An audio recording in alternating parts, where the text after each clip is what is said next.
Os militares vão querer se envolver mais ainda nessa... Desde o primeiro dia do mandato do desgoverno Bolsonaro. Qual é o que faz do desgoverno Bolsonaro, eu falo que a culpa, parte de tudo, são dos militares. Das Forças Armadas, especificamente falando. Uhum. Por quê? A partir do momento que a primeira cagada que o Bolsonaro fez, que ele correu para debaixo das pernas dos generais, se os generais tivessem chutado a bunda dele e falado assim, meu amigo, se você ser político, vai fazer política, vai governar, não vem para cá não. Ele tinha tido postura diferente. Não é uma postura de homem, não. Né? Postura diferente. Mas não, toda vez que ele fazia uma merda, alguém passava a mão na cabeça dele. Então, na primeira que ele fez, que ele correu para debaixo das pernas dos generais, em vez de ter deixado ele ali no quentinho dos bagos deles, tirado ele de lá, vai fazer política. O problema é que a ditadura... Para ele próprio, Bolsonaro teria sido diferente. O problema é que a ditadura militar de 64 a 84 acabou com os militares legalistas.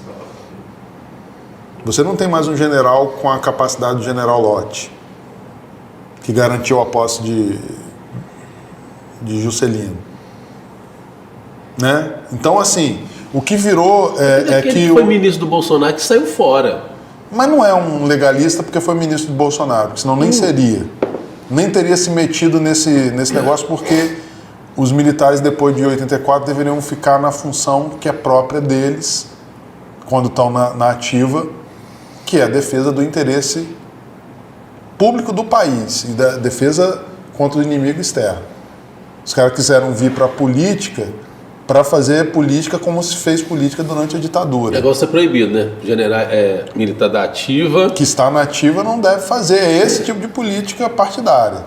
Obviamente não tem como impedir que alguém faça política numa sociedade política.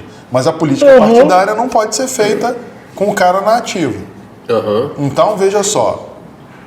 E eu não estou dizendo nisso que militar não deve fazer política. Os policiais vão votar... Né? Mas quando o sujeito entra na atividade partidária, ele precisa se desvincular da estrutura militar.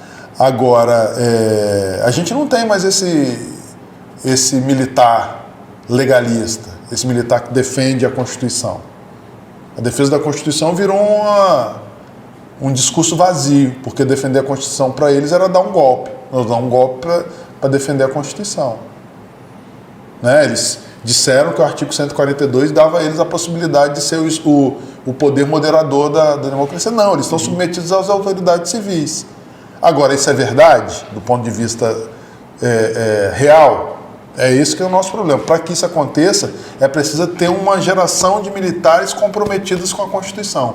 Nós tivemos isso antes do golpe de 64. Possivelmente, as primeiras vítimas do golpe de 64 foram os militares legalistas.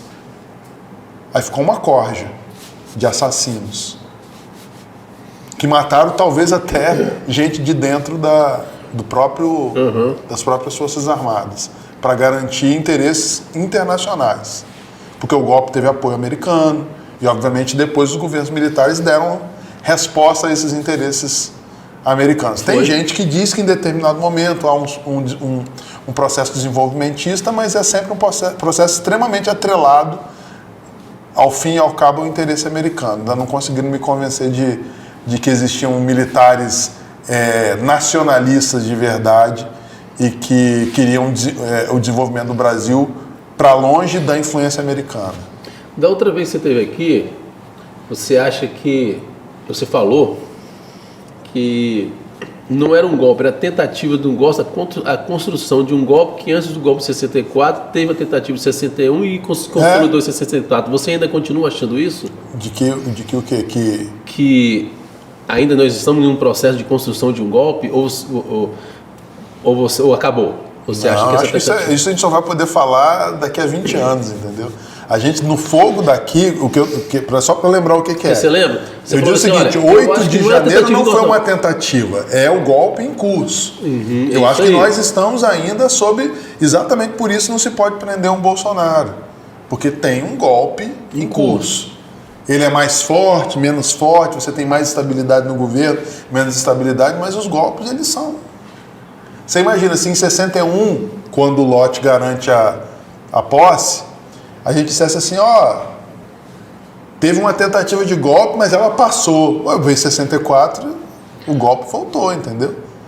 De 61 a 64, a gente teve estabilidade? Não.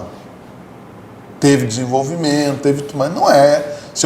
Tanto que logo que acabou o golpe de 64, as primeiras vítimas foram o João Goulart, o Juscelino, foram vítimas desse processo aí.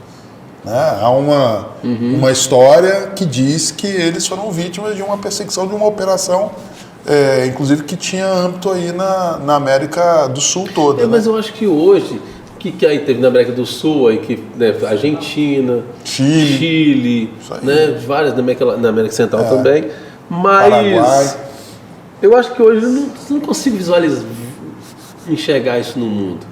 Tudo bem que eu não consegui imaginar aquela guerra lá na Ucrânia e tal. Está acontecendo um movimento na África, que eu não sei dizer exatamente para que lado ele vai, mas uma série de processos de tomada de poder por uma via não institucional. Está acontecendo.